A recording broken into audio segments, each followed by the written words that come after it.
And now, let's get back to your weekly music and entertainment fix. Backstage with Sinéad and Mhórdha. With all the best music, interviews, and live sessions. On Radio Nova.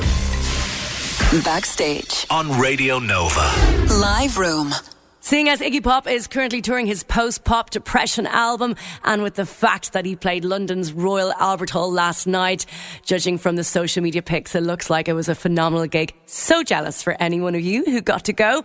But I'm going to play this one from 1986. This is Iggy Pop performing Lust for Life live at the Ritz in New York on the 12th of November in 86.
Just a modern guy. Of course I had it in you before. I got lust for life. I got lust for life.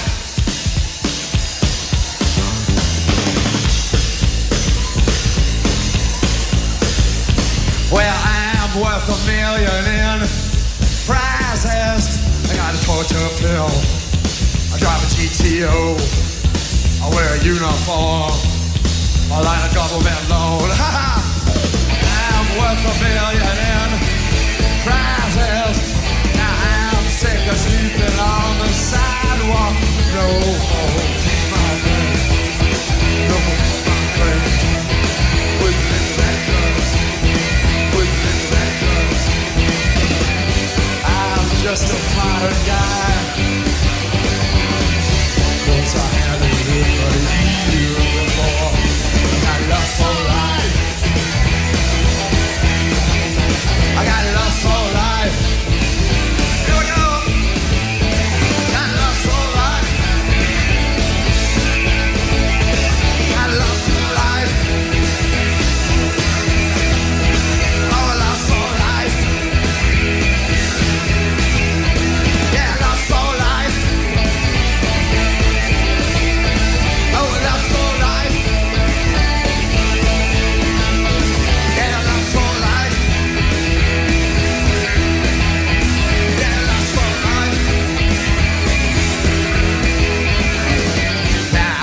Just a modern guy.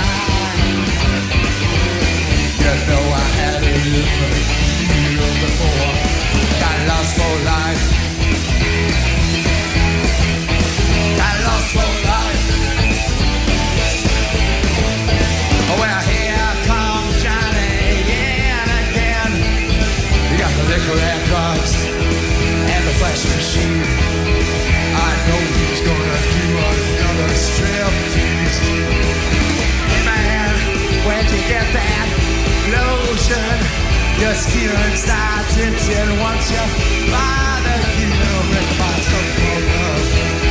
Oh, love, love, love. That's just hypnotizing chickens. Now I'm just a modern guy. You know I had it in a year before I got lost for life. I got lost for life. All right, one more time. Got lost for life. Lost for life. Got lost for life. Oh, lost for life. Got lost for life. Yeah, lost for life. Yeah, lost for life. Got lost for life.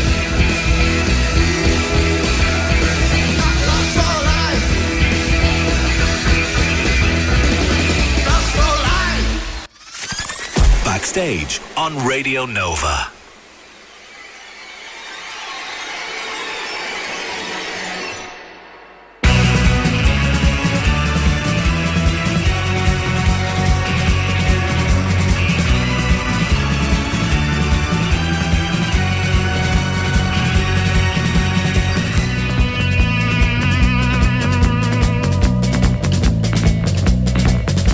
Decided to sneak off away from your stomach and try your pulse. They captured what seemed all unknowing and candid, but they suspected it was false.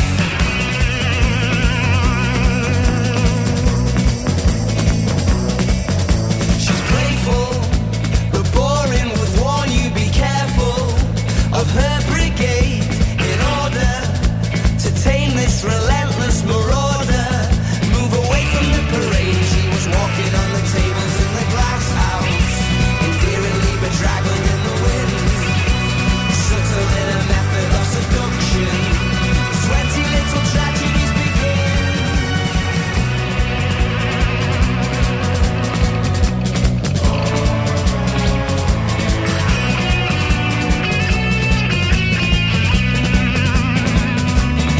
And she would throw a feather boa in the road if she thought that it would set the scene. Unfittingly dipped into your companions, enlighten them to make you see. And there's affection to rent, the age of the understatement, before the attraction ferments. Kiss me properly and pull me apart. Affection to rent, the age of the understatement, before this attraction ferments. Kiss me properly and pull me apart.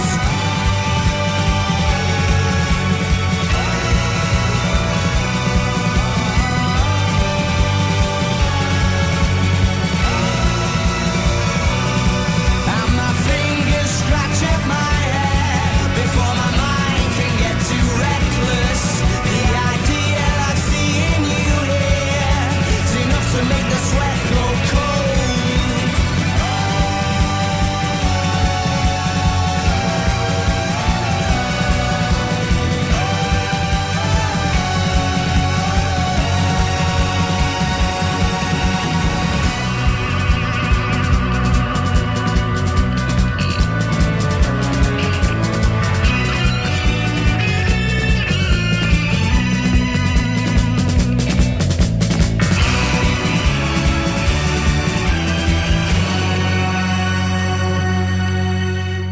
You are backstage with me, Sinéad Mhórdha on Radio Nova. I absolutely adore that song from the last Shadow Puppets, The Age of the Statement, taken from the Scott Walker influence and #1 selling album of the same name. And the rock duo are finally getting to play Ireland for the first time. They're playing for the first time. I don't know where that came from. They're playing Dublin's Olympia Theatre at the end of the month. 2 of the 3 nights have sold out. I believe there are still tickets left for that Wednesday night, so try and get those before they sell out too.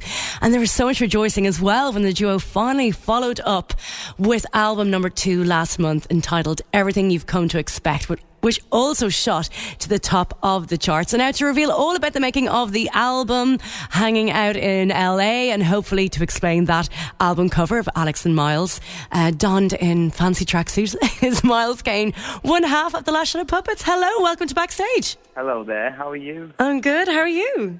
Yes, I'm very well, thank you. Good stuff. Where are you at the minute? In Los Angeles. Your new home. How's it treating you? I know. So far, so good, you know. Good to hear it. Yeah. Haven't you done well for yourself, Miles? No.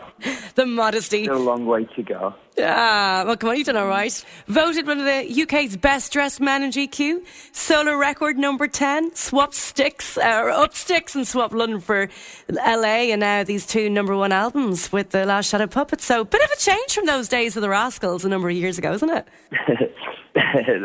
That sounds good on paper, doesn't it? Yeah. It's pretty impressive. I mean, yeah, you've come a long way. Do you ever look back and go, I've done all right? Not a bad CV, is it? Eh? You what? Yeah. Do I get the job? Oh, yes. You might just qualify for my assistant. I'd say you know enough about music, yeah. Yeah. There you go. No, but I know you mentioned before in an earlier interview, not long after that you wanted to put some, rock and roll back in the charts. So it's safe to say the mission is accomplished. Do you kind of see that you've accomplished quite a lot at this stage? Yeah, but I think there's always the desire to sort of to do more, and there's always that thing of I'm really enjoying this moment that we're in, and then there's always that thing in your mind ticking over of what's your next record going to be, or which path do you take after this. I think that's always a case, though. It's a never-ending sort of thing in your mind, you know what I mean? But at the moment, I'm just definitely trying to just leave that there and just enjoy what we're in now, because I think in this day and age as well, there's so much pressure always on the next thing and the new thing after a day of something. After a day, something seems old at the minute. Do you know what I mean? So just trying to sort of enjoy what we're doing now, and the gigs have been great, and we've got a lot more gigs we sort of crammed in till September. So and what a great moment to enjoy. It feels like exactly. So there's going to be some nice.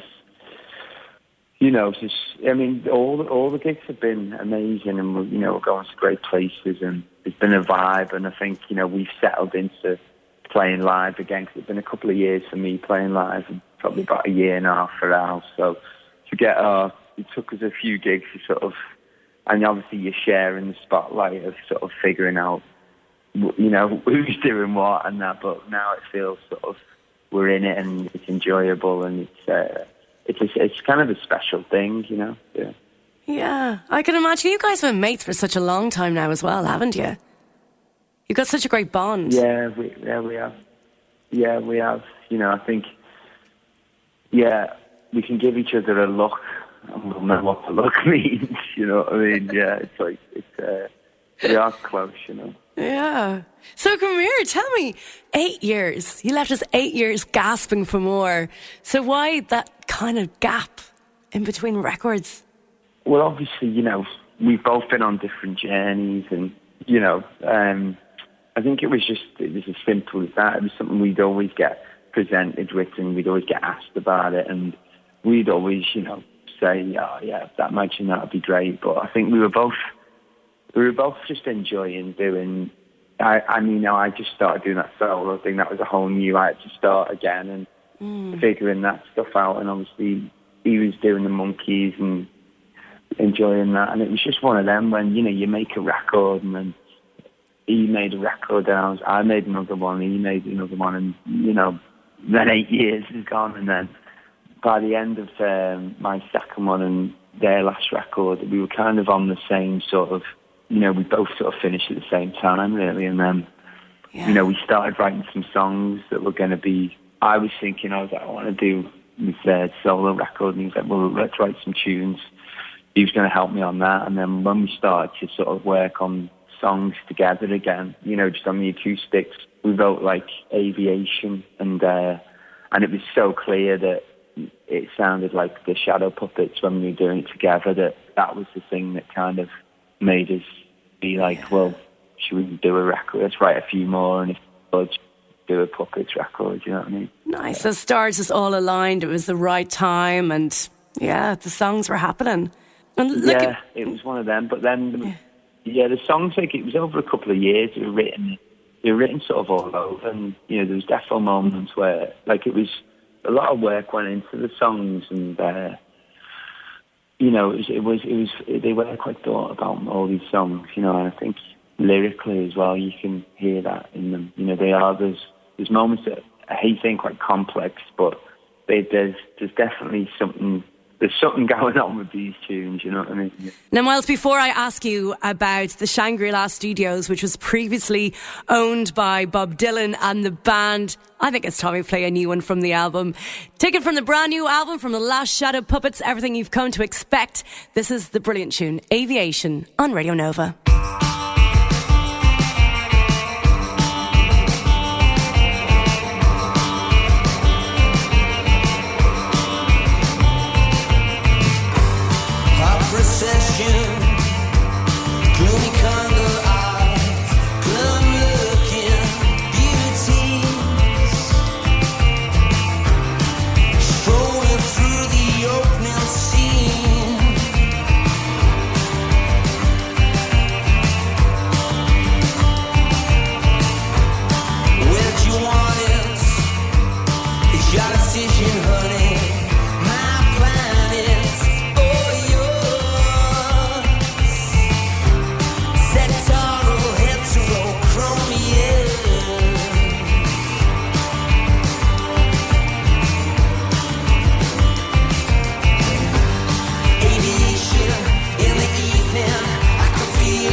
The Last Shadow Puppets, Aviation, taken from the brand new album, Everything You've Come to Expect. It's Sinéad Mhórdha with you here backstage on Radio Nova. And you're also backstage with Miles Kane, one half of The Last Shadow Puppets. Now, Miles, thanks again for joining me. Now, Owen Pallett, who was, of course, composing all of the strings, he said that the sessions felt more like hanging out with mates than work, and pointed at the atmosphere and the camaraderie. And it seemed like you had a lot of fun in this record. How different was it for you this time around? Well, I think when we went into the studio, we'd done, all the writing was done, do you know what I mean? And we sort of, so apart from maybe the harmonies and maybe a couple of guitar parts, that everything was kind of written, and we sort of, you know, we knew what each song was, kind of, basically. So when you sort of know that, I guess you can maybe enjoy the recording a bit more, because you know that it's kind of done. And some things do change, don't get me wrong, but, you know, it's not like you're in the studio and you've got to write and record it. I think that's kind of do the hard work before, if that makes sense, you know? Yeah, of course. So you're ready, you know exactly what you want to do with your compositions. They're already kind of laid out. And then you can still change, and you know what the starting point is when you get in there, you know what I mean? Yeah, and speaking of studios, like Shangri-La Studios in Malibu, and whatever about the location, but the fact that it was once owned by Bob Dylan and the band, like, was there any kind of resonance with that for you? What was that experience like of being in that particular studio? Yeah, well, it's like nothing I've ever been to in my life. I don't think any of us, you know, it's so beautiful and it's posh and it's on the beach, you know what I mean? And it was a great 3 weeks, you know what I mean? It was, you couldn't really describe it until you went there. You were definitely in a little world there, you know. Oh, wow. You're lucky, man. You've done all right. And come here, you know, with the first record, obviously a lot of people draw reference to, you know, Scott Walker and that wonderful baroque kind of pop rock sound. With this one, I know there's, of course, you've branched out a lot in terms of other influences, and I know Lee Hazelwood has always been a huge influence, but when it came to creating this one, what was it that you wanted to set out to create to set it apart from the first? I think, well, for a while we looked for a specific thing, like we you know, when we made the first one, all those influences you named were sort of quite new to us, and it was really like, wow, let's make a record like that, where time passes and we love all those influences still with us, but I don't think this record wears it as much on the sleeve as the first one. It's more like it's more just about, I think, me and Al writing tunes and singing together and playing them together, and that's probably why there's probably a bit more of a spectrum as well. You know, you got like a Bad Habits, and then you've got a Sweet Dreams tune which show sort of both our sides, and then in the middle of that you've got the kind of the medium-paced ones and the ballad, and I think there's a wide range of sort of style in a way on this record, you know. Nice job. And with you guys, I know I don't have much time left, but you're just looking at the history of yourself and Alex, you know, obviously there is such a bromance, and it's great to see your mates doing well, and you have gone on to achieve such stardom, and you're both in your own right as well as with The Last Shadow Puppets. So how has that success over the years impacted on your relationship? Are you still the same man, basically? Are you still the same? Yeah. If you could see us, yeah. There's nothing, yeah. It's I could see why you could imagine things, but you know, there's no. Yeah, maybe we've got a different pair of loafers now. Yeah. But you know, the fundamentals are still the same. You know? You traded in your mod look for some interesting tracksuit type options. Yeah. Oh, I still have my mod days. Don't you worry. You know. Yeah. I think I just watch The Sopranos too much. Yeah. Oh, that whole American lifestyle is just rubbing off any miles, isn't it? Yeah. You know, just watching Goodfellas and Sopranos, thinking of Pacino or De Niro. Oh, wow. All the Italian-American stuff. Oh, God. Yeah, that's where the tracksuits came from. Is it? Oh, nice. Well, listen, you guys are pretty popular here. You've got 3 shows in Dublin's Olympia Theatre. 2 of them are sold out. Pretty amazing. You got a lot of big fans over here. We like you. Yeah, no, it's great. You know, it's been a while since I've played over there, so yeah. To do 3 nights is great. We're not doing 3 nights anymore, so it's I'm looking forward to that a lot, and that venue's great. Oh, the Olympia's beautiful. BDI in there when I was over once doing it, so it'll be perfect in there. Yeah, it's a beautiful historic venue. It's haunted as well, so you know. Well, there you go. Never know what ghost of whatever past you're going to meet. Well, listen, Miles Kane of Last Shot of Puppets. Great chatting to you again. Thanks so much and congratulations on an amazing record, by the way. I didn't get to say it earlier on, but I love it. I think what you guys have created is something really, really special, so thanks. Thank you, love. I appreciate that. Yeah. Nice one. Not at all. I'll see you at the gig. Enjoy. Absolutely, I will do. Thank you. Backstage. Entertainment update. And joining me now in studio is Conor McCaffrey of The Star. Hello, welcome to Nova. How's it going? It's good to be back. Good to be back? You missed us that much, did you? Yeah. Now, these guys you're going to start off with, I actually got to see them about a year ago. They are phenomenal. Yeah, they're definitely one of the best festival party bands. All the way from New Orleans, the Hot 8 brass band are playing the Sugar Club tonight. They've been going for about maybe 20 years or so. Wow. In New Orleans, playing brass band marches, jazz clubs and traditional New Orleans jazz funerals. But their cover versions is what has kind of made them famous overseas at all the festivals and gigs. Yeah. They do versions of Basement Jaxx, Stevie Wonder, Marvin Gaye, even Yay.